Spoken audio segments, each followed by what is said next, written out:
ಇಷ್ಟು ಕೆಲಸ ಮಾಡಿದ್ದು, ಬಟ್ ಇಷ್ಟೊಂದು ನೆನಪುಗಳು ನನ್ನ ಹತ್ರ ಇದೆ. ಮೈ ಡ್ಯಾಡಿ ಸ್ಟ್ರಾಂಗೆಸ್ಟ್ ಅಂತಾರಲ್ಲ, ಆದರೆ ನನ್ನ ತಂದೆ ಥರ ಒಬ್ಬ ಪತ್ರಕರ್ತರಾಗಬೇಕು.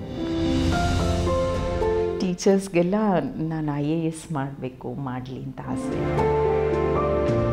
ಅಪರ್ಣಾ ಸೆನ್ ಅಂತ ಬಂಗಾಲಿ ನಿರ್ದೇಶಕ ಇದ್ದಾರೆ, ಅವ್ರದ್ದೊಂದು ಸಿನಿಮಾ ನೋಡ್ಬಿಟ್ಟು ಮಾಡಿದ್ರೆ ಇಂಥ ಪಾತ್ರ ಮಾಡಬೇಕು ಅಂತ 2 ದಿವಸ ತಲೆ ಕೆಡಿಸ್ಕೊಂಡು ಕೂತಿದ್ದೆ.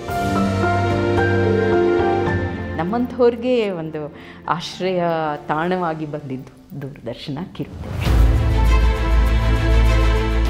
ನಾನು ಯಾವತ್ತಿಗೂ ಅಂದ್ಕೊಳ್ಳೋದು, ಒಬ್ಬ ನಿರೂಪಕಿಯ ಆಗಿ ನಾನು ವೇದಿಕೆಗೆ ಬಂದಾಗ ನಾನು ಗೌಣವಾಗ್ತೀನಿ.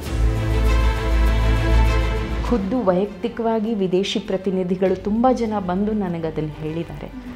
ನೀವು ಎಲ್ಲದಕ್ಕಿಂತ ನಿಮ್ಮ ಭಾಷೆಯಲ್ಲಿ ನಮಗೆ ಸ್ವಾಗತ ಕೋರಿದ್ರಲ್ಲ, ಅದು ನಮಗಿಷ್ಟ ಆಯಿತು ಅಂತ ಹೇಳಿ. ಇವತ್ತು ಅವ್ರನ್ನ ಜ್ಞಾಪಿಸ್ಕೊಂಡ್ರೆ ಒಂದು ಜೀವನ ಪ್ರೀತಿ ಅಂತ ಏನು ಹೇಳ್ತಾರೆ, ಅದು ಕಾಣ್ತಾ ಇತ್ತು.